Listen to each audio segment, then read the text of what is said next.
we got married, and I was raised Catholic, and she was raised Mormon, and so we were, then when we got married, we knew we wanted to go to the same church. We knew we wanted church to be, something that was a family thing for all of us.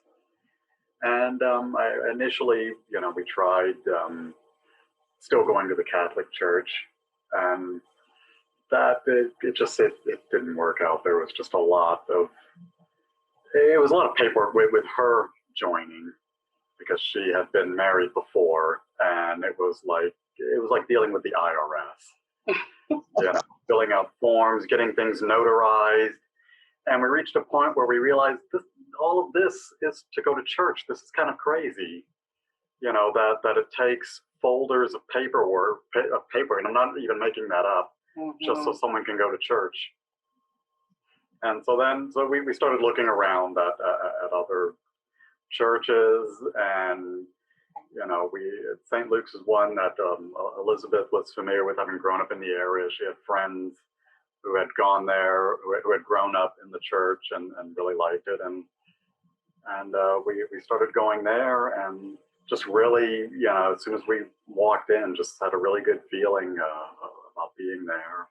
Yeah, we had gone to the cathedral some, but it felt really big, and we didn't feel comfortable there. We just didn't feel like we connected with anyone. And at the time, I was about halfway through my pregnancy with Max, and we were really wanting to lay down our roots so that he could be born and baptized and raised in the church that felt like a home to him. So we went to St. Luke's one day, and the day we showed up, no one was there. And we walked in and we were like, where is everyone? Well, it was Mass on the grass. And we were there at the wrong time. So the first time we came, we were like, well, I don't know. Is this a bad sign? And someone, I don't know who it is to this day, saw us, and they were like, oh, they were so friendly. They were like, come back, and it's okay. And so the next week we tried again, and we had that same welcoming feeling. For me, when I walk into the building, I feel so much love and warmth just when I walk in. No one can be there. And I can't explain it, because I've tried to have that feeling in other places, and it does not come to me the way it does there. St. Luke's became a second home to us. But then in December of 2015, we moved all the way to Gwinnett County. It's a long story. We said we'd never leave the city, but we ended up moving out here. And we were like, we're just going to still get a church down there. But over time, we started to become more absent. And so then we said, well, let's find a church close to home. And we just kind of went with the closest Episcopal church to our house. But literally, we never felt like it was home. And we tried to make it home. And we never did. And so one day, I said, why don't we just go back? I mean, on Sunday, Gwinnett County is not a million miles away. It's, a 35-minute drive. Let's just go back. You had actually started watching St. Luke's Masses on Facebook. You were watching the live streams on Sunday mornings, and I started thinking, well, why don't we just go back there? This clearly is a place. Wow. Yeah. So in February of this year, we started coming back. And walking in that first day, it was like no time had passed. Max is he just turned 9, but over the years he has said, can we go back to St. Luke? So we knew we need to do this. There he is. Hey, Max.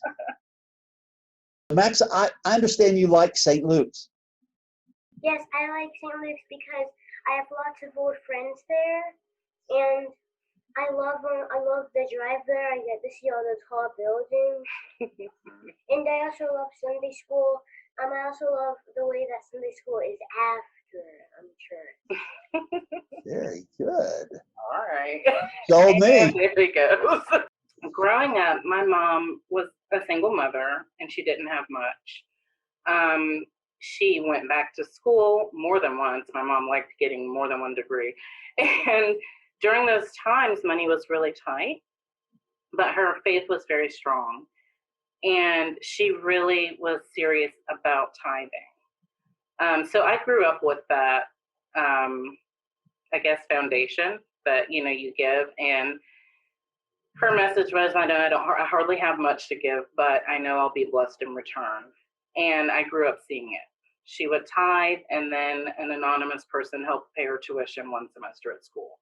And for us now, we know the importance of what it takes to run the church. We've seen other places where the members are not tithing or volunteering, and the programs really struggled.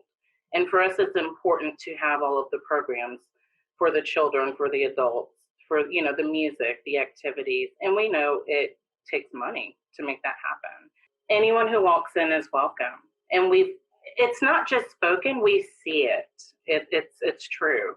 We've seen all kinds of people walk in, and they're welcome, and we've always felt that way.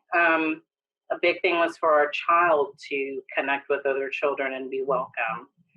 And when we came back, very first day, he went to Sunday school, and the kids were like, "Oh, I remember you." And one of them ran over and wrote his name on the class roster. That was my face. My mouth fell open, and I said, "Oh." So I don't know. I think the children are brought up that way. I want my child to be brought up that way. There's just so much kindness and love, and it's not just spoken. It happens there.